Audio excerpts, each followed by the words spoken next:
Bueno, muy buenos días. Estamos en un nuevo encuentro en nuestro conversatorio de presidentes.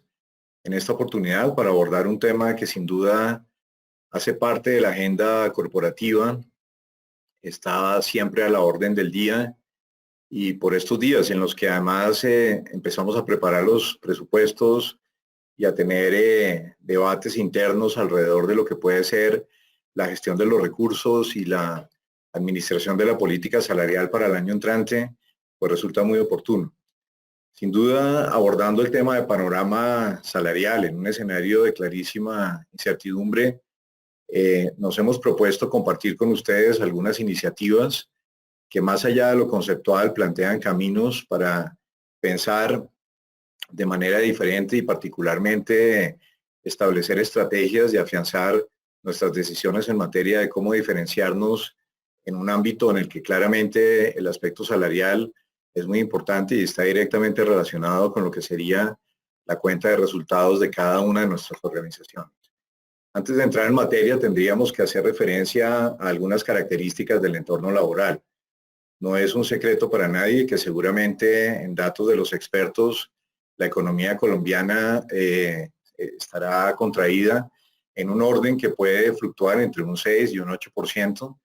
Estamos hablando de un mercado laboral dinámico que está caracterizado, entre otras cosas, por una fuerza laboral diferente, nuevas formas colaborativas y tendríamos que decir que con ello seguramente nuevas formas de contratación y de pago.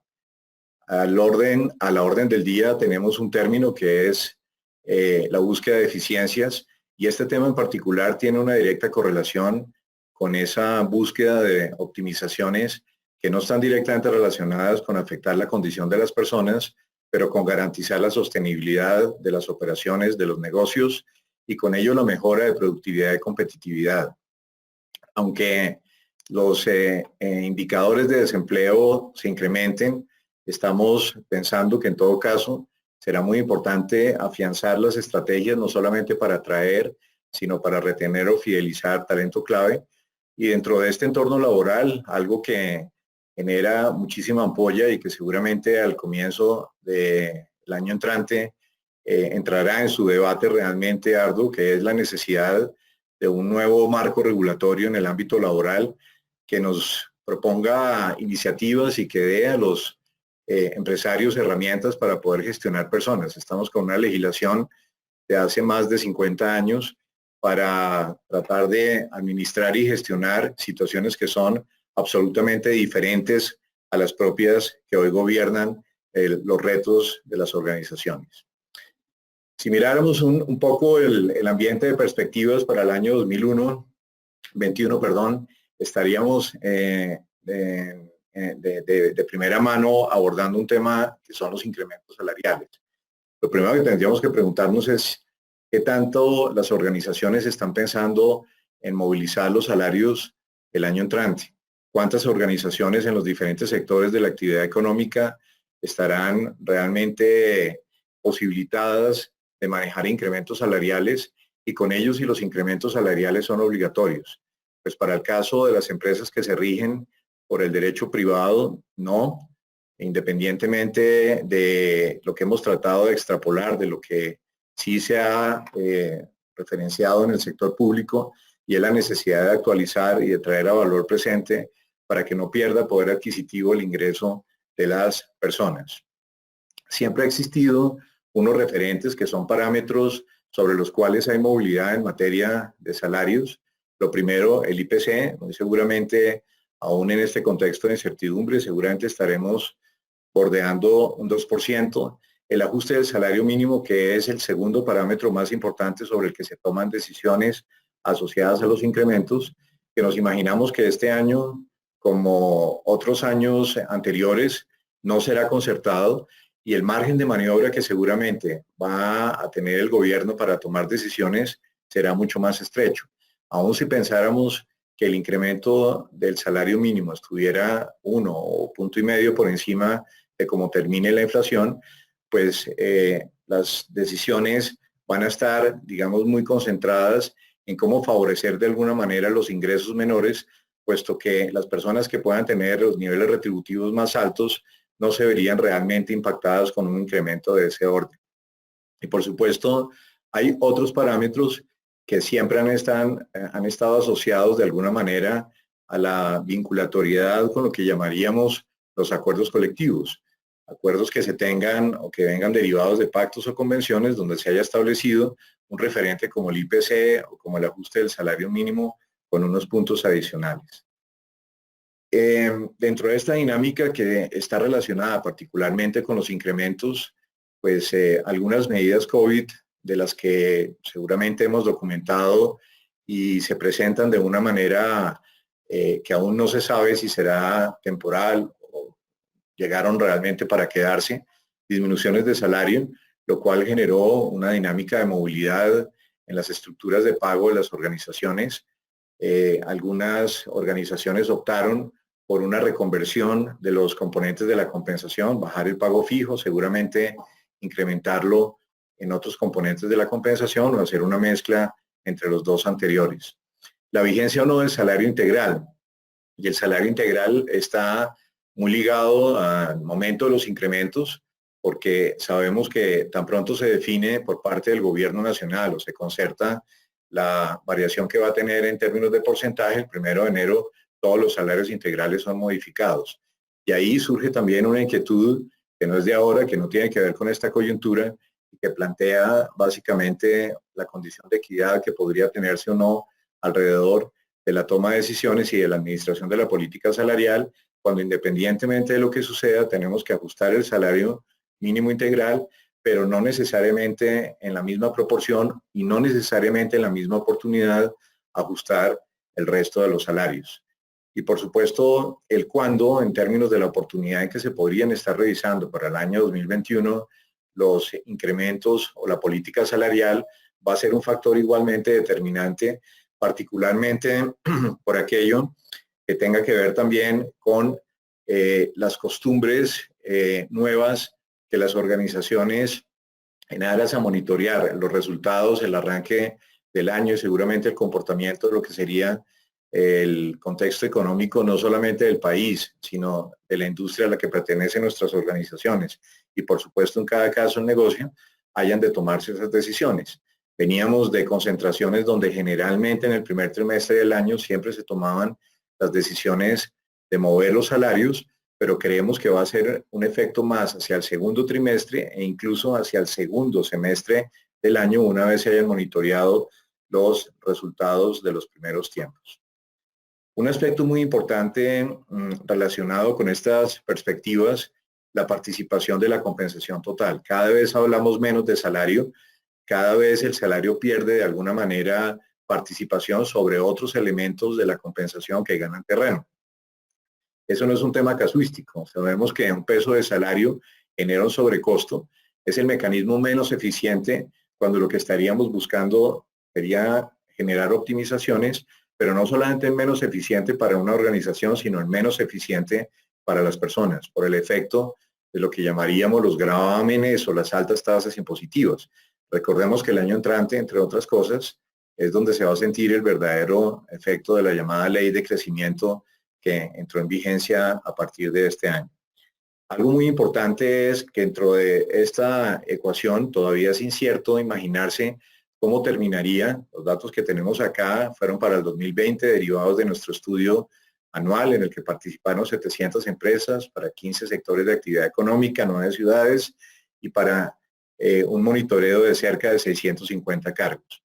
Pues nos imaginamos que sin duda va a ser diferente la participación y la distribución de esos componentes de la compensación en el 2021, donde el salario continuará perdiendo participación, tendrá el pago variable o pago ligado a generación de valor, como queramos llamarlo, una tendencia incremental y por supuesto un aumento gradual en la participación de los beneficios, lo cual tiene mucho sentido en la medida en que los pagos variables hoy podrían tener una connotación no salarial, generarían por supuesto un alivio en la estructura de menor costo para las organizaciones y los beneficios, por lo menos en 8 o 9 de cada 10 casos, siempre son pactados como acuerdos no salariales, que es además la contribución importante que trajo en su momento la llamada Ley 50 del año 91.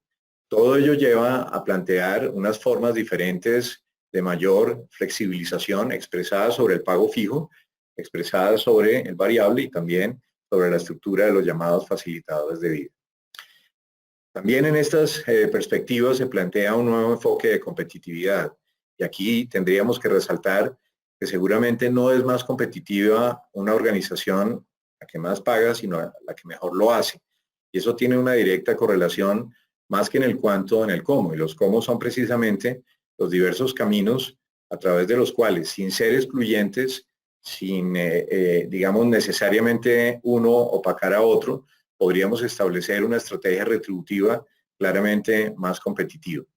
Lo segundo es cuál es o cuál será a futuro, en el futuro inmediato, nuestro mercado de referencia. Estábamos acostumbrados a que el mercado de referencia generalmente era la misma industria a la cual pertenece nuestra organización y aquí estamos hablando quizá de una migración a lo que llamaríamos una orientación suprasectorial.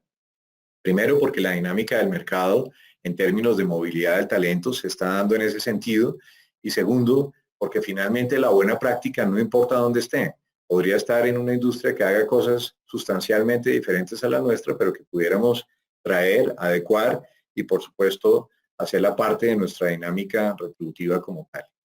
Algunas organizaciones, y esto lo empezamos a ver en la coyuntura del aislamiento, particularmente cuando cuando inició esta catástrofe, empezamos a notar que algunas medidas de choque de las organizaciones, particularmente que tenían una concentración a los niveles de pago más alto, a lo que podríamos llamar un Q3, digamos, como tendencia en la participación de estas 700 empresas, pero que tenían una concentración hacia un solo componente de la compensación, el pago fijo, han empezado a migrar y seguramente puede ser una estrategia y quisiéramos dejarles esa inquietud para lo que pueda suceder el año 21 y seguramente los años siguientes, es como devolvernos a la mediana, hacerlo a través de un componente como el pago fijo y crear el diferenciador para lograr el mayor nivel de competitividad incorporando un componente que bien podría ser el pago variable o bien podrían ser los beneficios extralegales,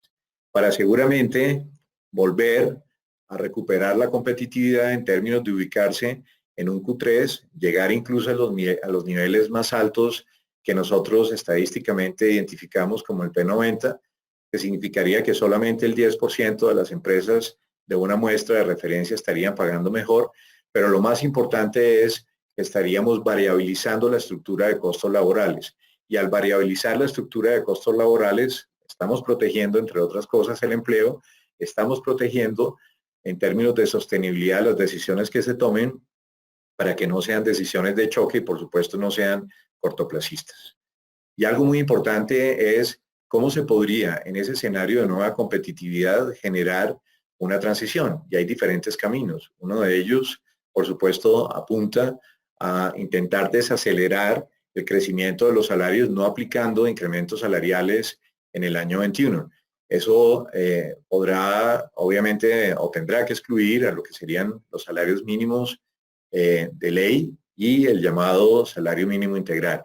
A propósito de esto, algunas compañías replantean la vigencia del salario mínimo integral, si realmente es atractivo, si cumple la oferta de valor, si frente a la necesidad de incorporar otros componentes y garantizar, entre otras cosas, la equidad.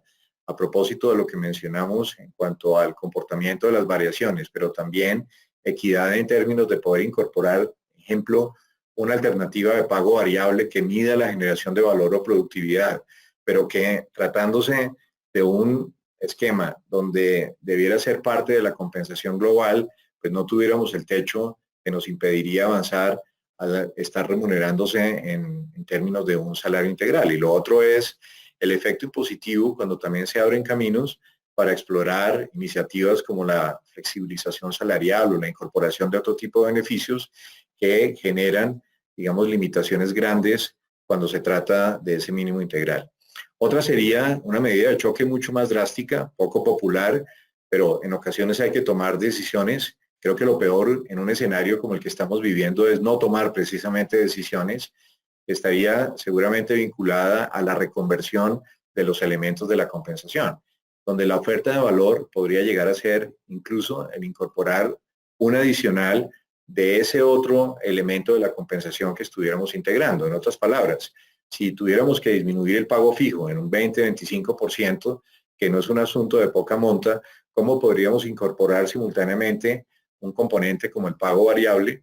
Y ese pago variable no necesariamente llegar a completar el 100, que sería la base de referencia, sino tener un 5 o un 10% adicional, que podría ser la zanahoria que colocaríamos para jalonar la productividad, de donde habría que entenderse que esa correa saldría del mismo cuero, que es la mejora de los resultados organizacionales. Dentro de estas perspectivas, quisiéramos dejarles algunas ideas concretas acerca de lo que hemos llamado los caminos o los componentes de la compensación. El primero, sin duda, la llamada remuneración flexible, que si tuviéramos que resumirla en 5 segundos, sería como poder pagarle más a las personas, costándole menos a la organización. Lo primero es que puede ser un camino muy interesante sustituto del incremento. De hecho, todas las migraciones que se han dado por fuera de esta coyuntura, durante 18 años hemos acompañado en más de 15 industrias de las más representativas, modelos de reconversión, donde claramente la transición se ha dado sobre el ingreso actual y manejando un incremento cero, porque si se hace en cualquier momento sobre el ingreso actual, hemos notado variaciones que pueden ser representativas. En un salario integral de 15 o 16 millones de pesos, posiblemente el impacto para la persona podría ser ahorrarse 2/3 de un salario adicional al año. Eso sería lo más parecido a tener un incremento del 7%, que sería impensable en cualquier momento, pero que será impensable en un escenario económico como el que plantea el año que viene. Pero también, ¿cuál sería el beneficio para la organización? Quizá ahorrarse entre medio salario y seguramente lo más parecido al impacto que tendría para la persona, con la misma filosofía de un gana-gana como tal. Un mito que hemos a lo largo del tiempo tumbado es que estos modelos solamente funcionan para las personas de ingreso más alto. Por supuesto, las personas de ingreso más alto son quienes en términos reales acumulativos han perdido mayor poder adquisitivo producto de las altas cargas impositivas. Todos sabemos que los salarios han crecido linealmente, que no siempre crecen en la misma proporción para los diferentes segmentos poblacionales, pero las tasas impositivas siempre van a tener un comportamiento exponencial o geométrico que hace que al final, pues en sus comités y con las personas que los secundan a ustedes, resulte habitual a veces la frase célebre de preferiría que no me incrementaran el salario, porque este incremento seguramente tendrá una consecuencia absolutamente perversa dentro de lo que sería el ingreso neto de las personas. Una forma de choquear el gasto estaría dada precisamente en esa transición. No habría que esperar el año que viene. Seguramente la transición, dependiendo por supuesto de las características particulares de quienes son elegibles, del tamaño de nuestra plantilla, del modelo que se quiera escoger, podría darse en lo que resta del año y eso tendría unas ventajas importantes. Sin duda, la posibilidad de empezar a sufructuar el beneficio de los ahorros y de la optimización a partir de enero, algo muy importante para las personas que están en el llamado método de retención en la fuente, que siempre estará, digamos, grabando el ingreso de las personas sobre su remuneración de ayer. Pues aquí se podría generar, junto con la flexibilización, una feliz coincidencia que estaría dada en que si yo puedo cambiar de método solamente una vez al año y en el mes de enero podríamos simular los impactos que tendría para algunas poblaciones el adicionar a ese ahorro una ganancia en términos de poder adquisitivo y de caja. Seguramente lo que se está haciendo es diferir para el caso del cambio del método del impuesto que se tendría que pagar en el año 2021 para el 22, pero que solamente se puede hacer en enero. Y eso no va a generar unos ahorros adicionales para la organización, lo cual no es malo, sino que va a generar, digamos, una manera más eficiente de poder gestionar los recursos. Algo muy importante es que cualquier impacto que tenga la flexibilización se da sobre el impuesto de renta. A veces se dice, ¿para qué voy a bajar la retención en la fuente si cuando tenga que pagar más, pues voy a tener que golpear la puerta de gestión humana y pedir un crédito de calamidad doméstica para pagar los impuestos que se derivan? Pues no, no es así. Todas las alternativas que están reguladas por leyes, decretos y por doctrina de la DIAN apuntan, si hacemos una adecuada distribución y un cotejo con los perfiles impositivos y también con los momentos de vida de las personas, a que estas alternativas ofrezcan un alivio sobre la renta. Como la retención en la fuente es el impuesto anticipado, por supuesto que el flujo de caja mensual de las personas tendrá claramente que cambiar. Un segundo camino es el que nosotros identificamos como el pago ligado a la generación de valor, o lo que se conoce como el pago variable. Sin duda, el jalonador más importante, el jalonador más representativo de lo que necesita este país y de lo que necesita nuestro entorno económico, que es la mejora de la productividad.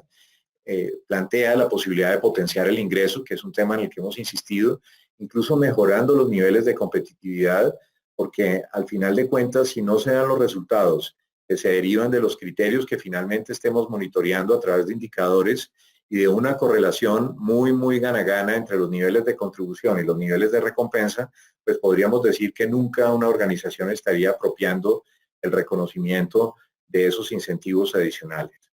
El verdadero sentido para nosotros de la equidad se recupera acá, no solamente en el valor y en el reconocimiento que tenga una posición en función de lo que le aporta el negocio, sino en el reconocimiento del aporte de las personas en los resultados del negocio. Entonces estaremos dispuestos a pagarle mejor a quien sin duda aporta mayor valor, y eso para nosotros es equidad y por supuesto no igualdad. Por estos días empieza a ambientarse, y lo veremos a final de año, el reconocimiento de los llamados bonos anuales o bonificaciones anuales por resultado. Seguramente bonificaciones que no serán como las que nos imaginamos en algunos sectores, quienes se hayan visto menos impactados, donde las organizaciones hayan ajustado las velas y hayan reorientado sus objetivos también con la promesa de valor de reconocimiento de un incentivo, pues al final se darán, y seguramente además valga la pena sentar las bases para lo que pudiera ser un año al que todos esperamos y queremos apostarle como el año de la reivindicación o el año de la recuperación en términos económicos. La propuesta aquí es la optimización fiscal del bono. No sirve de mucho que esté pactado un bono y eso ya está definido como no salarial. El 90 y tanto % de las empresas en Colombia lo reconoce de esa manera. Lo hace de esa manera porque además hay mecanismos no legales, lamentablemente por lo precario de nuestro estatuto del trabajo, pero sí en desarrollos que ha habido a nivel jurisprudencial, donde hoy se avala, y nadie puede desconocerlo, ni siquiera los entes de control intentan hacerlo, de pagos que tengan criterios colectivos, donde podamos estar monitoreando más el resultado organizacional, el resultado y el esfuerzo de unidades de negocio, que el aporte individual sean claramente de vocación no salarial. Al ser de vocación no salarial, está chuleado el impacto que tendría para la organización en términos de un no sobrecosto mayor. Pero la papa caliente la tienen realmente las personas. Y la tienen las personas porque independientemente de que ese pago sea de vocación o no salarial, siempre será ingreso tributario. Y al ser ingreso tributario nos generarán unas dificultades, porque no resulta lógico en una especie de comillas de agio en materia tributaria que, además de ser grabado el pago de ese incentivo, esa bonificación o bono, en el momento de su reconocimiento, tenga que hacer parte de la base de los recálculos de los porcentajes semestrales, precisamente, como lo decíamos antes, para las personas que están en el llamado método 2 de retención en la fuente. Entonces, hay mecanismos en temas de alimentación, en temas de salud, en temas de educación, en temas de movilidad, en temas de ahorro, que permitirían, dentro del marco de la regulación, y esto lo subrayamos, mitigar el impacto tributario, cerrar la brecha entre lo que yo quisiera realmente pagarle y lo que llega vía variable al bolsillo de las personas, y sobre todo evitar la contaminación de ese pago variable en términos de lo que sucedería con el llamado efecto impositivo como tal. Un tercer camino es el de los beneficios extralegales. Siempre para nosotros una herramienta poderosa, una herramienta muy importante, que aporta, entre otras cosas, un menor costo a las organizaciones. Recuerden que gran parte de la contribución que dejó aquella reforma laboral, que seguramente no todos recordamos en el año 91, fue precisamente en el mundo de los beneficios poder pactar que no tuvieran una vocación o una connotación salarial, con lo cual el peso que reconocemos a través de un beneficio, además de la propia utilización de economías de escala, además de mejorar claramente o tener la vocación de hacerlo, la calidad de vida de las personas como facilitadores, pues tiene en términos reales para la organización un efecto que es muy importante, que es un menor costo laboral, porque cada peso que reconozcamos como beneficios tiene un comportamiento sustancialmente menor en términos de sobrecosto a cada peso que reconozcamos como salario. Sumado, por supuesto, a que en nuestra teoría el salario atrae pero no retiene o fideliza, lo que sí sucede básicamente con los beneficios. ¿Qué vemos en esta coyuntura y qué vemos para el año 2021? Sin duda, pónganle ustedes la firma que claramente estos beneficios seguirán siendo más contributivos que subsidiados, lo cual supone básicamente que el empleado va a tener que poner más y la empresa va a tener que poner menos, lo cual, entre otras cosas, por fuera del contexto coyuntura económica, sirve para algo muy importante que es rescatar el sentido de valía. A veces las cosas que se regalan en la forma de ser percibidas por los destinatarios no es la mejor. Lo segundo es un replanteamiento en la participación de líneas. Caprichosamente, siempre hemos categorizado las líneas en consumo, en inversión, en ahorro, en seguridad, y una que hemos llamado, y pioneros en Colombia, hace cerca de 10 años, las prácticas de salario emocional. Pero ¿qué pasa? Pues aquí pusimos unos ejemplos de los que pueden ser más representativos. En la línea de inversión siempre el crédito fue un campeón, sea para vivienda, libre destinación, para educación, para compra de automóvil. Habrá menos recursos de las organizaciones para apropiar a los fondos de crédito y aquellas organizaciones que comprometían su capacidad de endeudamiento, pero no comprometían su flujo de tesorería, pues tendrán una mayor dificultad para importar los recursos del sector financiero.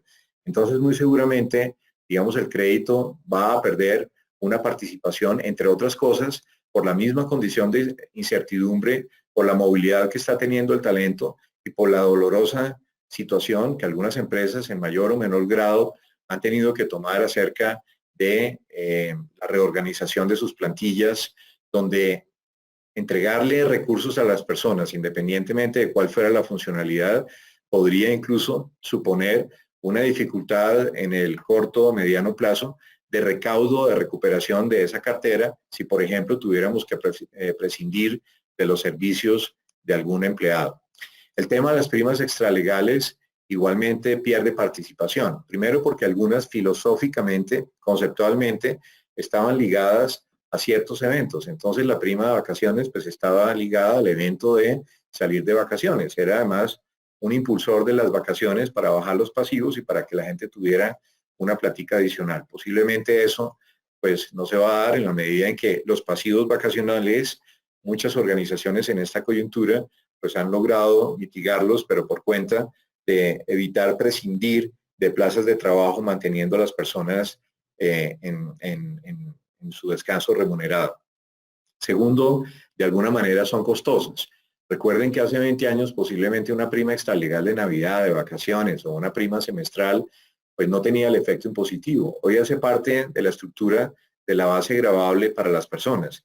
Entonces, realmente lo que estamos haciendo cuando entregamos un salario o dos salarios adicionales es incrementar la base gravable de las personas, incrementar su condición impositiva, mitigar el ingreso neto real y algo que termina siendo al final pues mucho más complejo, desdibujar la función social para lo cual fueron creadas en su momento. Se han incrementado muchísimo dentro de las estructuras de beneficios, portafolios que están muy ligados a la prevención.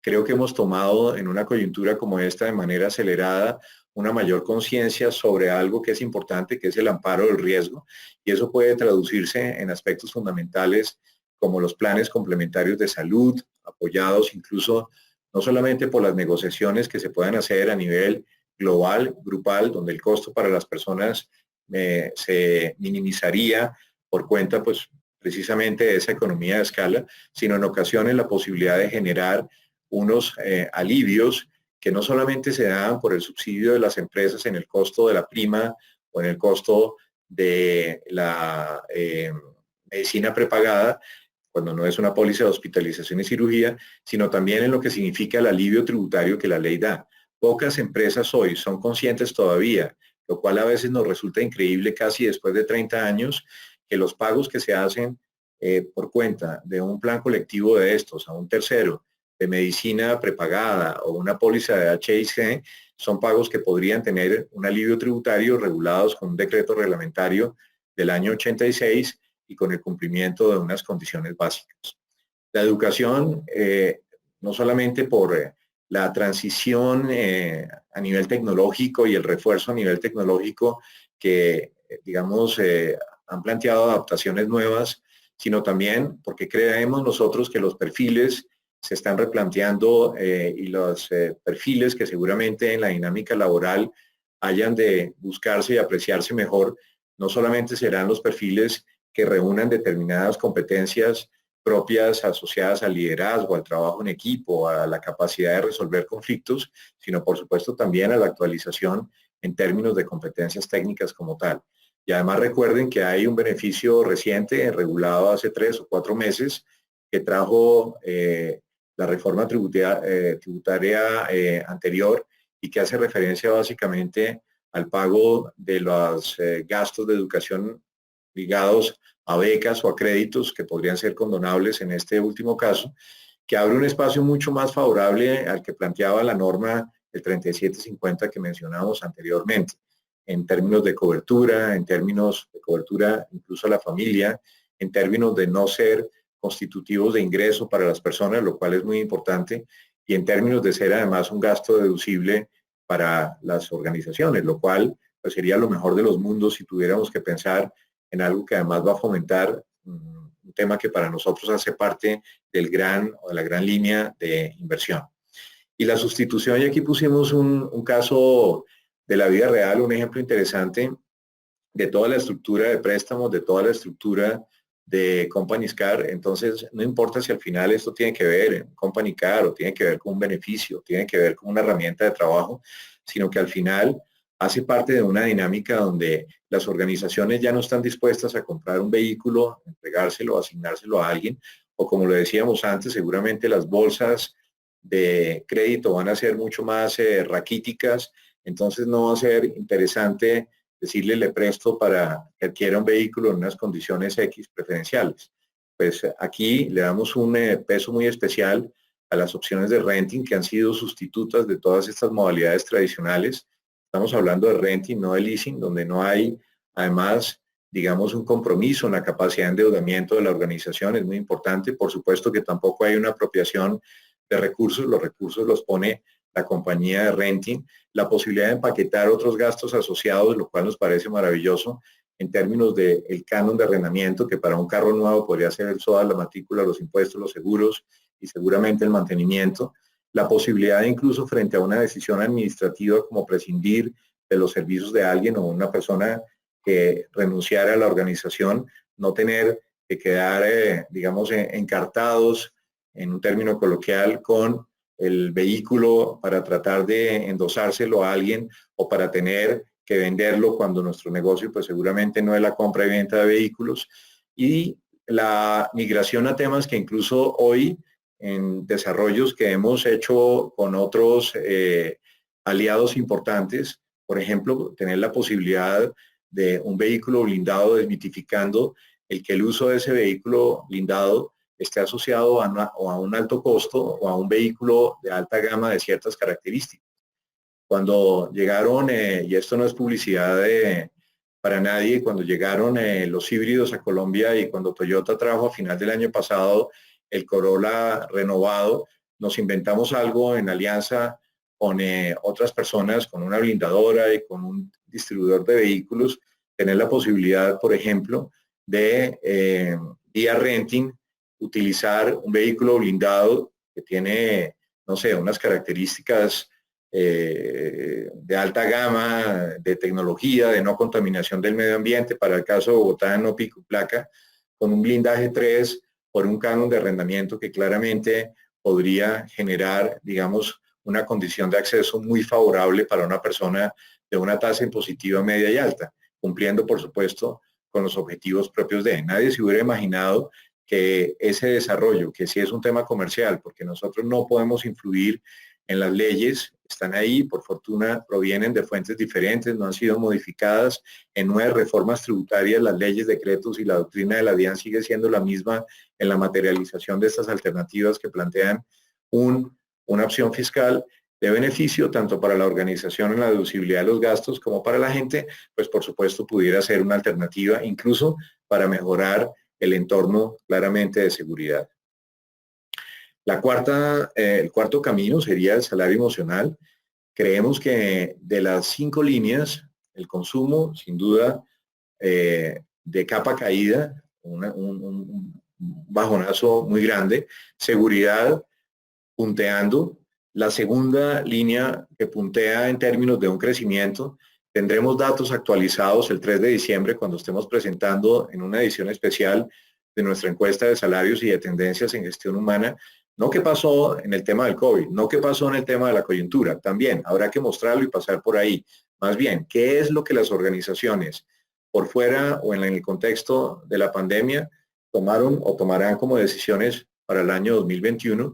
Ahí tendremos datos mucho más exactos. Ya estamos en el proceso de compilación de información. Invitamos a sus organizaciones a ser donantes de información, lo cual genera en agradecimiento y con mucho afecto una serie de contraprestaciones importantes, pero tendremos unos datos exactos realmente de cómo quedará la participación de esta línea. La segunda, que ha crecido de manera vertiginosa, son las prácticas de salario emocional. Por supuesto, el ahorro y la inversión se han golpeado, el ahorro porque ha sido necesario echarle mano incluso a temas que no fueron planteados para sí, tener que disponer de las cesantías, quienes no tienen salario integral para una coyuntura como esta, pues no aporta mucho en términos de algo que fue creado incluso en sus primeras y tempranos tiempos como un auxilio de desempleo, luego se volvió el auxilio de vivienda y seguramente pues la inversión dependerá precisamente del ahorro de los excedentes que pueda tener alguien en términos de su ingreso neto mensual. Todos los temas apuntan a una cobertura familiar dentro de la estructura de salario emocional. Es algo, digamos, que hoy genera un impacto muy importante porque algunos beneficios, por ejemplo, una prima extralegal podría tener un carácter más individual. Aquí estamos hablando más de un sentido de participación o coparticipación del núcleo familiar o del núcleo de afinidad.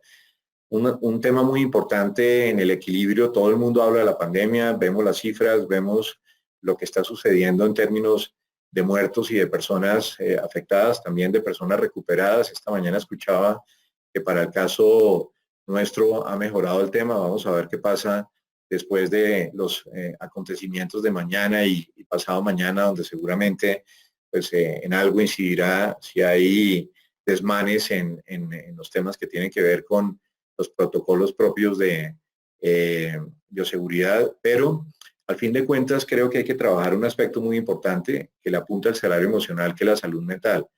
Nadie habla realmente de eso. Empezamos a encontrar alguna literatura sobre el efecto que puede dejar a nivel mundial, pero a nivel país, una situación como esta, que podría ser mucho más desastroso que la propia, digamos, que impacta la salud física como tal. En salario emocional, temas que apuntan a la flexibilidad temporal y espacial, resaltamos ahí particularmente la que se hace más visible, el trabajo remoto, mucho por aprender, mucho por aprender. Nos mandaron a la casa de un día para otro, las empresas que tenían en el papel o en la realidad protocolos asociados al trabajo remoto o ya venían trabajando iniciativas más avanzadas como el teletrabajo, sin duda se vieron menos impactadas, pero es algo que vino para quedarse. Estamos absolutamente convencidos de que con una serie de mejoras es algo que aportará a la calidad de vida, con un monitoreo de la productividad, podrá impactar realmente el valor, podrá compatibilizar temas que a veces en la presencialidad era complejo entre el tiempo libre de las personas y el trabajo, entre el tiempo destinado para el estudio y el trabajo, entre actividades diversas y algo muy importante al final que tendrá que también estar asociado a el impacto en la movilidad y el impacto sobre todo en aquellas ciudades donde pues, prácticamente el tema resulta caótico. La salud preventiva, lo decíamos antes, aquí un enfoque muy grande a proteger temas que no necesariamente se derivan de la necesidad o de la afectación de los núcleos familiares, sino más bien cómo fortalecer y cómo estar prevenidos en términos de contingencia, los temas de formación y desarrollo, entre otras cosas, con el aprovechamiento de todas estas tecnologías, pero también con la migración que están teniendo posiciones las más demandadas dentro del mercado, que por supuesto, entre otras, están asociadas en un nicho específico a todo lo que supone la transformación digital. Y la promoción de iniciativas de cultura y ocio. Ocio no es una mala palabra. Hacía tiempo existía ya cátedras de ocio, no aquí, afuera, en algunos entornos que podríamos llamar más industrializados, y creo que todo esto va a llevar a replantear también las propuestas de bienestar laboral, de bienestar social, los programas de bienestar social, donde la presencialidad o no va a ser el factor determinante para generar un vínculo, un impacto, lealtad y compromiso, y por supuesto algo que para nosotros es fundamental, que es el efecto dentro de lo que llamaríamos marca empleador. Y para terminar y abrir el espacio para preguntas, pues no podríamos dejar por fuera el asunto colectivo.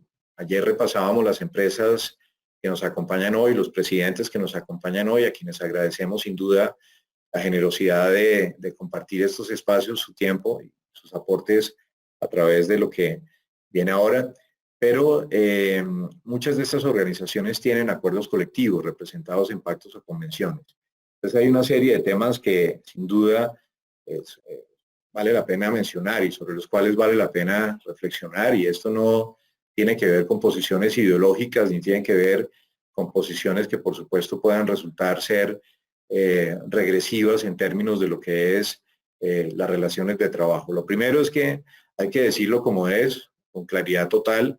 En una coyuntura como esta, creemos nosotros, así al menos lo vemos, lo hablamos con muchos de ustedes en el día a día, pues ha puesto el gobierno, pues ha puesto el empresariado, pero no han puesto los sindicatos.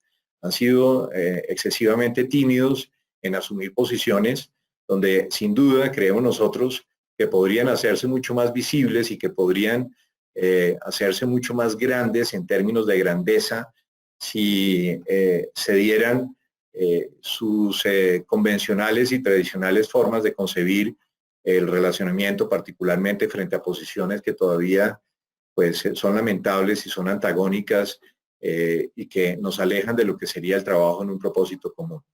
Pero en términos prácticos, ¿qué habría que sugerir acá? Bueno, pues si las grandes agremiaciones sindicales no han dado algunas directrices y no han apoyado, digamos, la posibilidad de modificar las condiciones que gobiernan esos acuerdos colectivos, que quitémosle el adorno, y esto no es un asunto de semántica, terminan siendo en esencia planes de beneficios. ¿Por qué no hacerlo a nivel individual? ¿Por qué no coger en el sindicato que pueda estar en una de sus organizaciones y dar a la organización sindical, sea un sindicato de base, sea un sindicato de industria, convivan entre sí, a decirles: maestros, aquí hay solamente dos posibilidades: o revisamos determinadas cosas que tienen un impacto, que por supuesto no está asociado a generar ningún tipo de detrimento, que es como se ha tratado de satanizar el asunto, que por supuesto no va a afectar las condiciones básicas y los derechos, llamémoslos irrenunciables, sino que tiene que ver con una serie de prebendas que en el tiempo se han logrado, más de connotación extralegal, para replantearlas o reconvertirlas. Lo hicieron algunas organizaciones exitosamente dentro de esta coyuntura, incluso con una condición de temporalidad.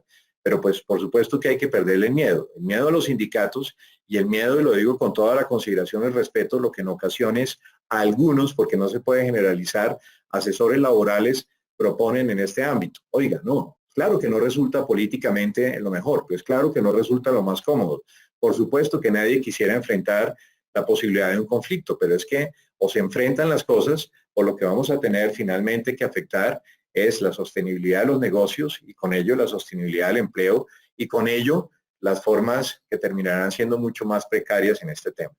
Hay un fantasma y es un mito, que es la teoría de los derechos adquiridos. Entonces siempre nos ponen los derechos adquiridos por delante, que nadie está pretendiendo desconocer ni pisotear. Aquí lo que estaríamos diciendo es, pues siempre se puede hacer un llamado, incluso cuando un acuerdo de estos ha sido recientemente suscrito, para decir replanteemos las condiciones, generemos una reconversión de este tema, quitémosle la connotación salarial a algo que no debiera tenerlo por su misma vocación y naturaleza prestacional.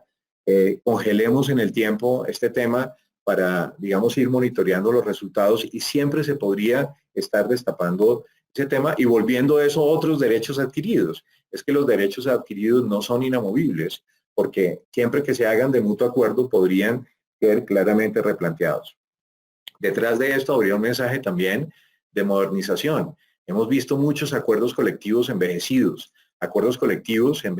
porque fueron o entregados con criterios de démoselos a todo el mundo de igualdad y no con criterios de equidad o para momentos y entornos absolutamente diferentes. Entonces, pues, no voy a ir al extremo de hablar de la prima del pescado en Semana Santa, que todavía la vemos en un par de acuerdos colectivos, pero tampoco de la monetización de la prima del pescado, porque creo que a nadie le interesaría ese tema. ¿Cómo lograr incluso hacer partícipes a las personas con alternativas más modernas, con portafolios que respondan a sus momentos de vida y, por supuesto, a sus necesidades? Y eso podría llevar, para cerrar ya, a un ejercicio que sería renegociar independientemente si firmamos en enero o en febrero y no nos imaginábamos que iba a suceder algo asociado con la pandemia, por supuesto que siempre estaría dado el espacio como tal. Nosotros tenemos el convencimiento de que Colombia necesita migrar hacia una nueva cultura de relaciones laborales y por supuesto creo que ni los sindicatos podrán ser más grandes ni tendrán una mayor visibilidad. Hoy tienen cerca de un 25% menos de personas, digamos, convencionadas que contribuyen con sus aportes a lo que sucedía en 1990, donde además la fuerza laboralmente activa, el denominador sobre el cual siempre sacamos los cálculos, serían mucho menos. Con esto, agradecer el espacio, abrir una dinámica para preguntas. Podemos utilizar la plataforma y a través del chat de la plataforma efectuar algunas preguntas. Creo que aquí me están pasando ya algunas. Dice, la flexibilización solo se puede aplicar en el pago fijo o podemos extenderlo a los diferentes componentes de la compensación total. Bueno, para nosotros, todas las alternativas que hacen parte hoy de la compensación total son una opción de flexibilización. Lo puedo hacer sobre el pago fijo. Hay dos maneras de hacerlo. La que resulta para nosotros mucho más, llamémoslo, precavida, pero también la que genera menor impacto, que es no apliquemos incrementos el año entrante, el que sigue y el que sigue y el que sigue, y seguramente podemos tener una forma de ir manejando la convivencia entre una porción salarial y una porción no salarial. La que hemos propuesto y aplicado, creo que en el 90 y tanto % de las veces, más de 1.500 compañías en estos años, que es cojamos el ingreso actual y siempre planteemos una reconversión. El bono anual por resultados, el 99% de las empresas ya lo tienen flexibilizado, es no salarial, pero no es no salarial porque esté pactado como tal, porque le pongamos en el papelito la frase que precede. Es porque hoy incluso a través de fallos de las altas cortes, particularmente el Consejo de Estado como máximo tribunal de lo contencioso administrativo y la Honorable Corte Suprema de Justicia, se han establecido pronunciamientos donde al colectivizar los criterios, es decir, las métricas que gobiernan el reconocimiento de esos pagos, pues claramente la vocación es no salarial porque no es retributiva del servicio. Y si no es retributiva del servicio, no necesitaríamos incluso colocar en un otrosivo en el contrato cuando se reconoce el pago la connotación no salarial. Y no hablemos ni siquiera de los beneficios, que hace 25 años, pues las organizaciones empezaron a pactarlos como no salarios. Vemos por vía de excepción, no como regla general hoy, esa condición. Luego, realmente, todos los mecanismos claramente que plantea la flexibilización tienen que ver con esta dinámica como tal. ¿Cómo lograr que el variable no genere cargas adicionales, especialmente por su componente salarial? Bueno, quitémosle el componente salarial. La forma de quitarle el componente salarial estaría directamente ligada precisamente a la colectivización de la que mencionábamos antes. Lo que dicen 3 fallos o 4 fallos de los últimos 4 años del Consejo de Estado y la Corte es que si yo estoy monitoreando resultados organizacionales, no tiene que ser el EBITDA el único, que si yo estoy tomando otros criterios incluso de unidades de negocio y de resultado de contribución, claramente no serían de vocación salarial. Lo que no podríamos es darle una participación mayor a un componente de gestión del desempeño, donde reconocemos el esfuerzo individual, donde prima ese reconocimiento individual y pretender que no sea retributivo del servicio. ¿Cuál es el papel de las herramientas de trabajo en estos modelos? Nosotros lo tenemos categorizado como algo independiente. Lo que pasa es que en ocasiones algunas herramientas de trabajo, y podemos poner un par de ejemplos, nada más el que colocábamos como renting podría estar muy cerca de los beneficios. ¿Cuándo un beneficio deja de ser una herramienta de trabajo? Si tengo un medio de transporte, un medio de movilidad, si le entrego la facilidad vía renting o en una asignación directa de un vehículo a una persona, no tiene que ser de la fuerza comercial, es un tema que también ya está desmitificado, pues uno diría es una herramienta de trabajo y como tal no es salario. El 128 del Código Sustantivo de Trabajo define que las herramientas de trabajo son instrumentos, no lo dice en esa terminología, que claramente están dados para llevar a feliz término, a cabalidad, cumplir, digamos, la razón de ser de los roles que cada persona desempeña. Ahora, ¿cuándo una herramienta de trabajo se vuelve un beneficio? Si el carro no queda guardado el viernes en la noche, bueno, eso era cuando había presencialidad y cuando vuelva a verla, en el garaje del edificio de la empresa y lo utiliza el ejecutivo comercial o el ejecutivo de la compañía el sábado y el domingo, pues en estricto sentido es un beneficio. Ahora, no va a llegar la DIAN a decir que no es deducible la cuota aparte de los 8 días, que son los 4 fines de semana, y si hay algún puente o 2, porque ya vienen 2, entonces serán de los 10 días que utilizó el vehículo como tal. Muy bien. En momentos donde las organizaciones buscan ser prudentes con los presupuestos, el camino sí es entregar más beneficios. Bueno, nosotros no planteamos entregar más beneficios necesariamente. Digamos que en sentido literal planteamos varios caminos. Un camino podría ser, si ya tenemos una estructura de beneficios, hagámosla más fuerte, y no se hace más fuerte porque entreguemos más beneficios. Podría, por ejemplo, ser más fuerte porque tengamos la evidencia de que algunos beneficios no son utilizados, son letra muerta, no generan un impacto en la población. De pronto ya están cubiertos en un núcleo familiar por los facilitadores de vida que en la otra empresa donde trabaja el otro integrante del núcleo familiar lo recibe. Entonces, ¿qué plantearíamos más bien? Una reconversión de beneficios, que al final podría significar mitigar el nivel de desperdicio que precisamente en un ejemplo como el que estamos poniendo podría aplicarse. Entonces, dar la oportunidad incluso de que las personas se hagan copartícipes de la estrategia retributiva participando en la escogencia de unos beneficios. No sería más costoso si, por ejemplo, tomamos una decisión que podríamos, olviden el adjetivo, es gráfico, que podría ser valiente. Valiente es todo lo que hay que hacer, es decir, estamos enfrentados a un escenario de incertidumbre y como decíamos hace un tiempo, no es tiempo de temores, sino es tiempo de movilización. Entonces, una decisión podría ser no incrementemos el salario al pago fijo y hagámoslo a una estructura de beneficios.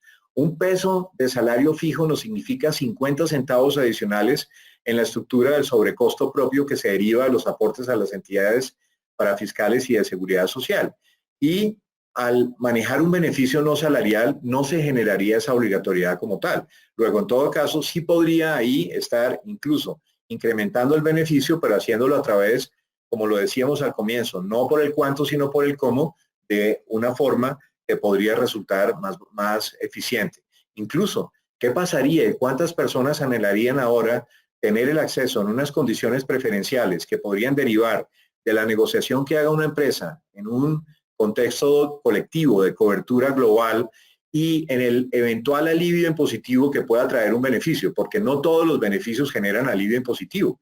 Pero si yo tengo en una canasta familiar temas de salud, temas de educación, temas de movilidad, temas de ahorro, esas 4 cosas y otras más pueden generar un alivio tributario. Luego, en términos reales, si mi poder de compra hoy es con el salario que ya viene deteriorado cuando llega a mi bolsillo por el efecto de aplicación de esas cargas impositivas y me plantean un camino alterno, que es tener la posibilidad de que mi capacidad de compra se dé con la unidad de valor que es el peso, yo estaría siendo mucho más eficiente.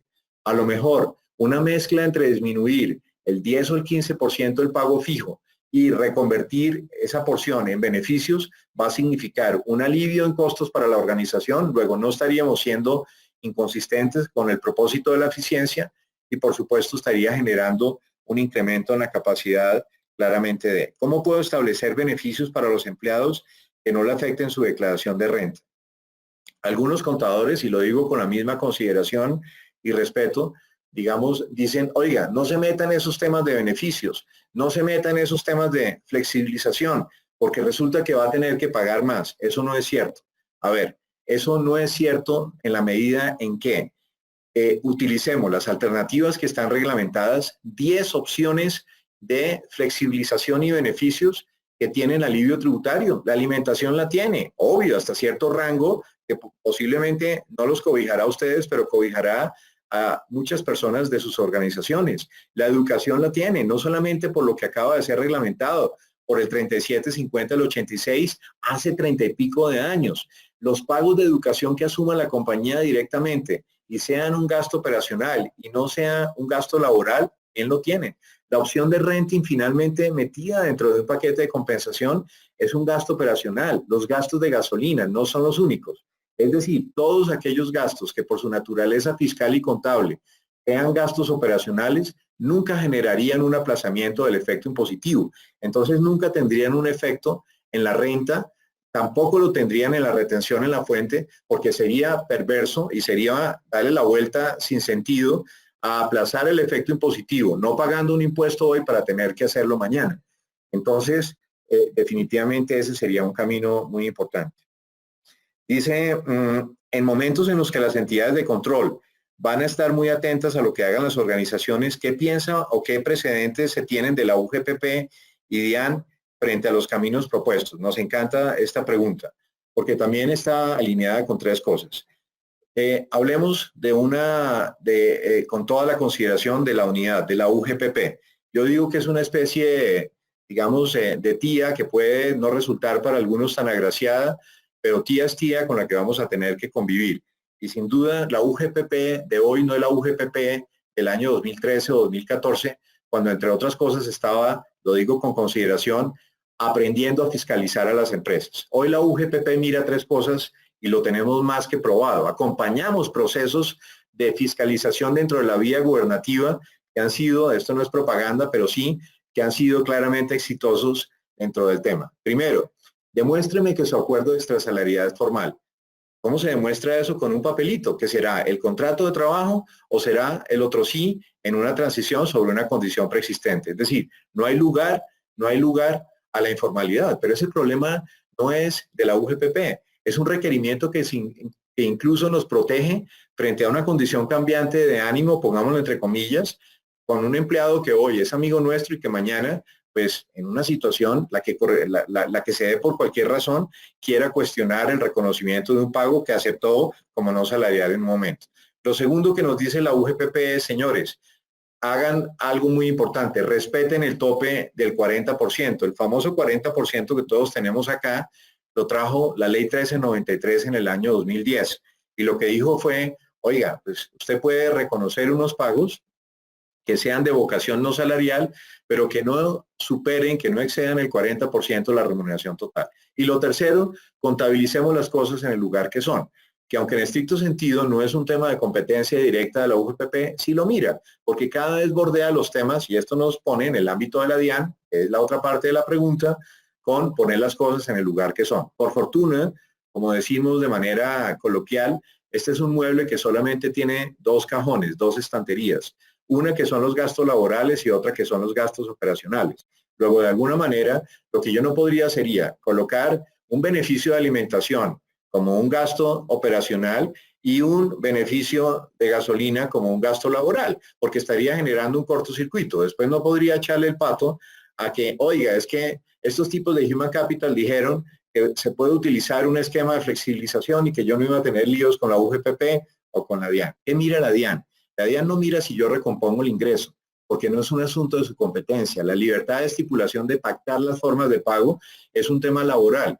Y lo otro es las consecuencias, donde a los impuestos le importa poco o nada lo que hagamos en el ámbito laboral. Entonces, ¿qué tenemos que hacer? En el ámbito laboral, hacer lo que corresponda con la formalidad, sin temas que puedan configurar vicios de consentimiento de manera formal.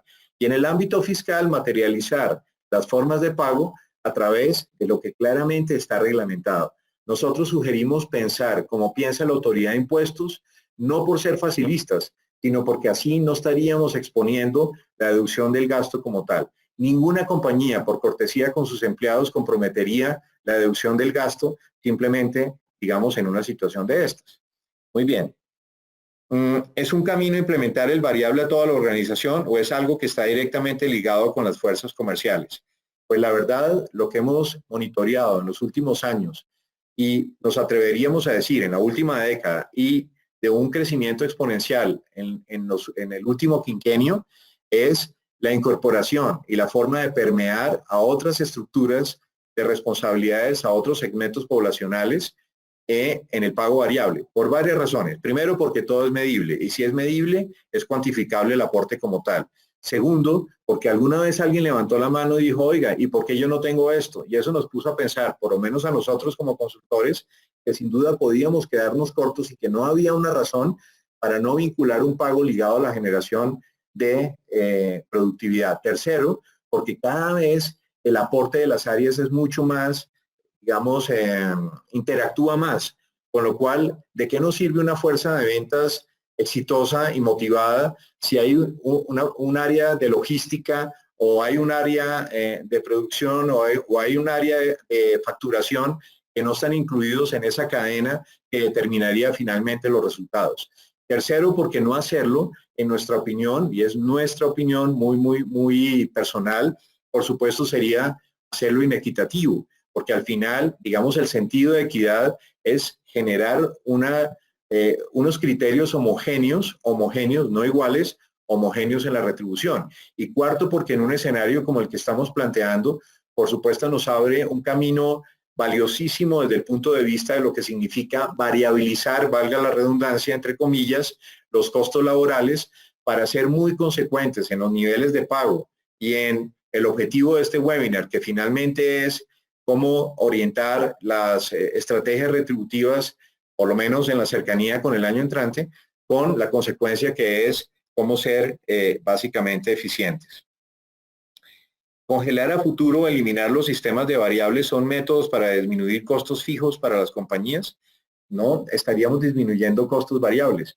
Y creo, si pudiera dar una opinión, por supuesto es eso, es una opinión, diría, lo que deberíamos intentar congelar es el costo fijo y deberíamos liberar el costo variable, porque el costo variable se va a compadecer de los resultados. El costo variable va a tener una directa correlación con lo que suceda claramente en las organizaciones.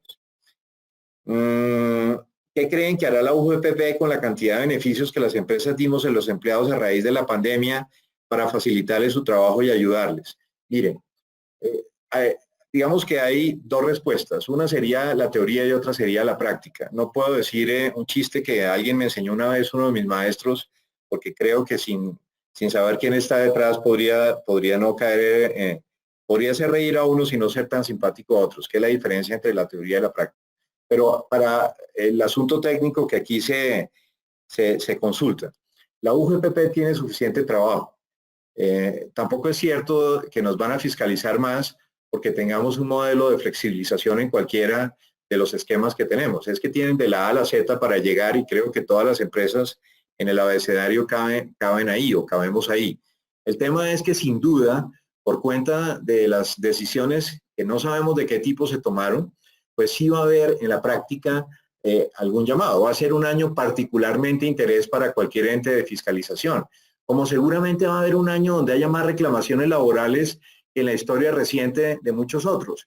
Pero es el riesgo que tuvieron que asumir o que tuvieron que asumir nuestras organizaciones por cuenta de un tema que era en unos casos la supervivencia, en otros casos la sostenibilidad. ¿De qué? Del empleo. Porque al final, si la empresa no tomaba unas decisiones, algunas de las cuales, y no es que estemos propiciando el desorden, eran non santas, prácticas non santas, no quiere decir al final, primero, que no sean claramente reorientables y segundo, que no sean claramente, digamos, sustentables en unos casos. Es decir, los pecados creo que estarían más en la administración ¿Bajar un salario es posible? Claro, pero si lo bajamos unilateralmente, cuando la ley nos dice que la disminución del salario es válida y que se puede hacer de mutuo acuerdo, el pecado no estaría en la disminución del salario, posiblemente estaría en algo que sería el no haber tomado la precaución de.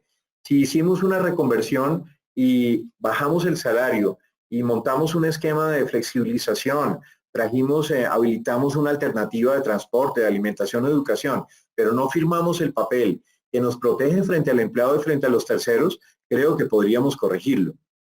Nosotros salimos y hace 2 semanas con una propuesta que por supuesto es tan legítima en lo comercial, porque de esto vivimos, que fue, oiga, una invitación a acompañar, pero sobre todo la reflexión era una invitación a efectuar un proceso de revisión de las decisiones que se hayan tomado por fuera o no en la pandemia, porque en ocasiones cuando hacemos auditorías a la política retributiva y a la nómina, encontramos oportunidades de mejora. Esto no es para rasgarse las vestiduras, no es para sumarle al estrés, es para tomar conciencia de que seguramente pues, las decisiones que se hayan tomado, algunas podrían llegar a generar algún nivel de riesgo, que es tiempo todavía de corregirlas, que incluso sería muy interesante hacerlo dentro del mismo año, que si algunas impactan la cuenta de resultados, pues antes de cerrar los estados financieros del año 2020 puedan claramente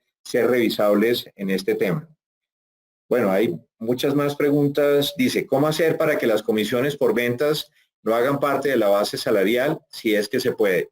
En nuestra opinión, no se puede. Creo que es una pelea perdida y creo que sería irnos al extremo de asumir un riesgo donde hay no sé cuántos, durante cuánto tiempo reiterativo de pronunciamientos a nivel jurisprudencial que dice llámelas como quiera, póngales el nombre que quiera. Son comisiones y como tal son de vocación salarial. Más bien, hemos propiciado, y lo hicimos hace unos años, y no existía la pandemia, y lo hicimos en un sector que además era muy complejo por la participación del pago variable con respecto al pago fijo, que fue en los comisionistas de bolsa, donde en ocasiones, en algunas organizaciones pudimos encontrar unas notables oportunidades de mejora, porque incluso las formas o los medios de pago de ese variable podían no siempre estar regulados, se ubicaban a veces más en la periferia que en el núcleo de lo que era, digamos, la seguridad jurídica, si tuviéramos que decirlo de una manera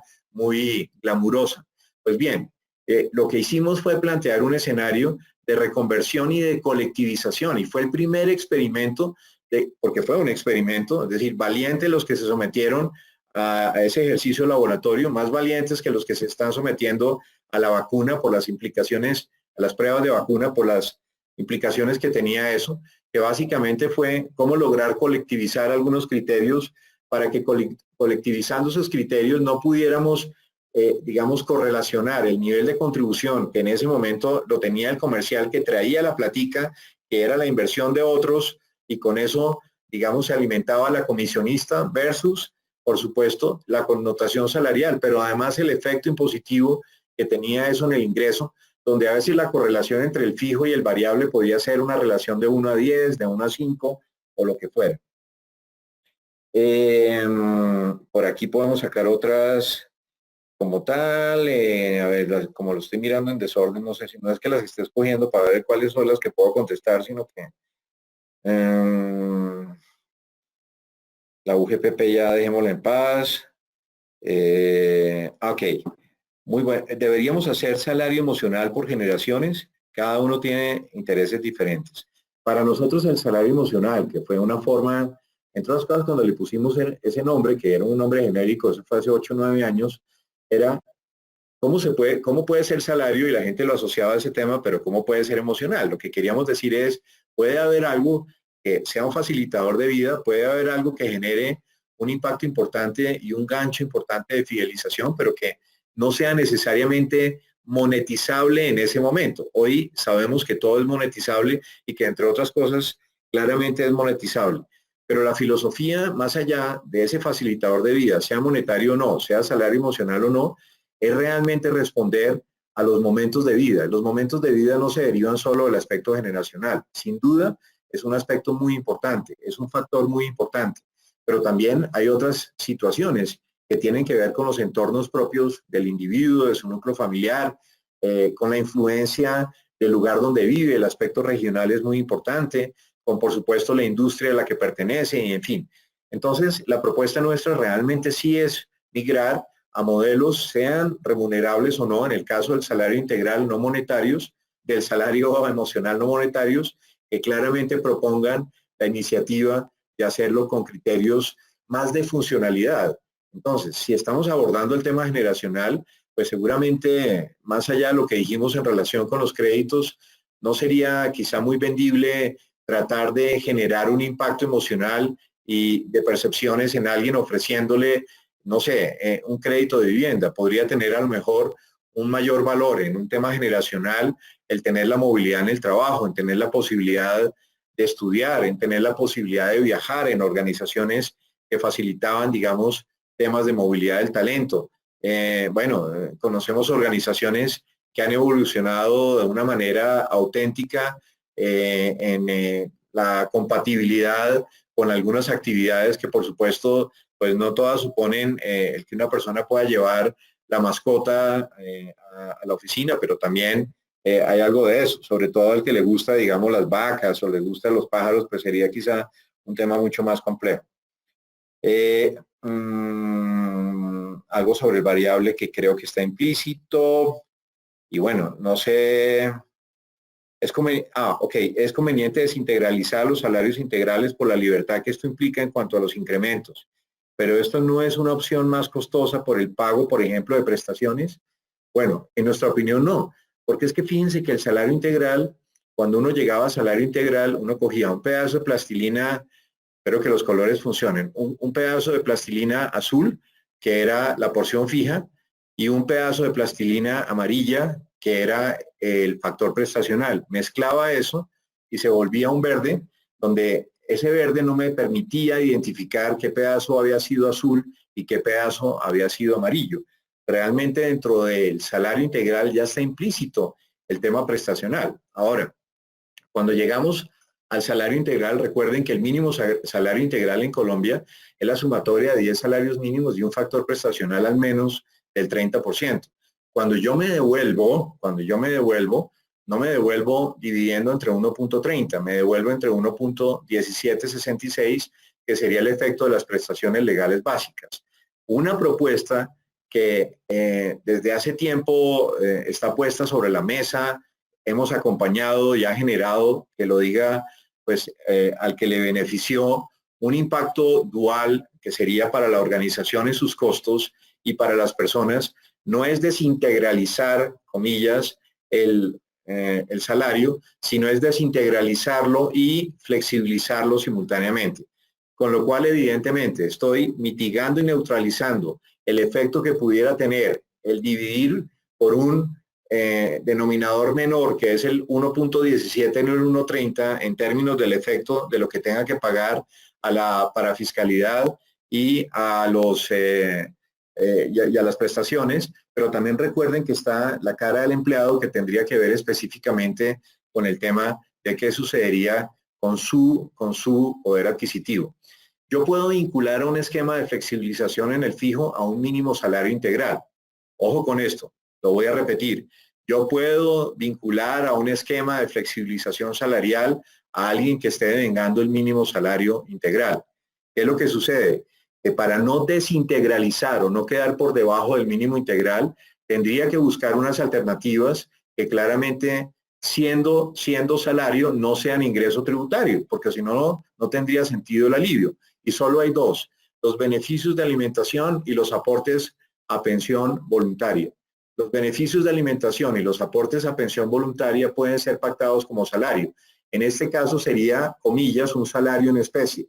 Luego yo tendría un salario en dinero y un salario en especie que claramente sumarían el mínimo salario integral, pero siendo salario no son ingreso tributario hasta el tope de las 41 VTs en el caso de la alimentación y hasta el tope del 30% en el caso de las pensiones, obviamente con las condiciones y la permanencia de lo que claramente conocemos.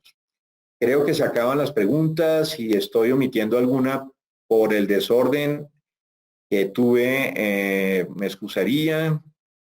Vamos a pegarle la última mirada. No. Bueno, de pronto por allá al otro lado hay alguien que dice, sí, mi pregunta no salió. Ok. Para funcionarios que están en los 10 años antes de su pensión, ¿cómo se impacta con un salario fijo reducido? Bien, como en todo, nosotros plantearíamos una especie de régimen de transición. Entonces, ¿qué proponemos nosotros? Si es una flexibilización salarial del pago fijo, precisamente solo hay dos excepciones a la regla general en nuestro modelo Human Capital para considerar que no son elegibles, que es las personas del mínimo salario de ley, no hablamos del mínimo salario integral, sino del mínimo de ley, y las personas que están en el llamado régimen crítico pensional, que es la concurrencia de tres cosas. Estar en el régimen de colpensiones, que eso solo no hace daño, estar cotizando por debajo del tope de los 25 salarios mínimos, que es lo que sucede en una estructura piramidal en la mayor parte de nuestras organizaciones, y por supuesto, la que sí es determinante es cuando en la cuenta regresiva estoy a menos de 10 años de pensionarme. Entonces, en una propuesta normal de flexibilización, por supuesto, que propiciaríamos el que no se toque a estas personas y que se consideren no elegibles. En una iniciativa de reconversión del ingreso, en esa iniciativa de reconversión del ingreso, tendríamos que pensar el efecto puente que podría darse. Entonces, no es lo mismo estar en el régimen de colpensiones en la franja crítica que estar en el régimen privado en la franja crítica, porque yo podría tener un mecanismo compensatorio y de hecho eso los habilitaría como elegibles, donde esté aportando el diferencial de lo que estaría, digamos, flexibilizando o desalarizando, palabra que no es de nuestra devoción, para mandar esos dineros a un fondo privado. Yo puedo tener cuantas cuentas de ahorro individual se quieran. Creo que fue el decreto 2513 del año 87 quien creó particularmente esos espacios de los ahorros voluntarios, y simplemente en el momento en que la persona fuese a adquirir su estatus pensional, pues lo que haríamos es sumar lo que tenga si está en el régimen privado, y quien haya de ser la fuente a través de la cual vaya a obtener la prestación, pues simplemente, digamos, sea la fuente de los recursos. Y habría un régimen transicional, o más bien un régimen especial para personas que pudieran estar en esa condición. Entonces, a lo mejor yo los flexibilizo o los como se diga, hasta el nivel que necesite para garantizar, por ejemplo, si están cerca del tope de los 25 salarios mínimos, que sería, digamos, no lo que va a suceder en el mayor número de oportunidades, pues estaríamos manejando una porción que tendría que mantener su vocación salarial para no desmejorar un asunto tan sensible, que además ustedes saben tiene implicaciones complejas porque además no prescribe, lo cual siempre, digamos, podría ser susceptible de una reclamación.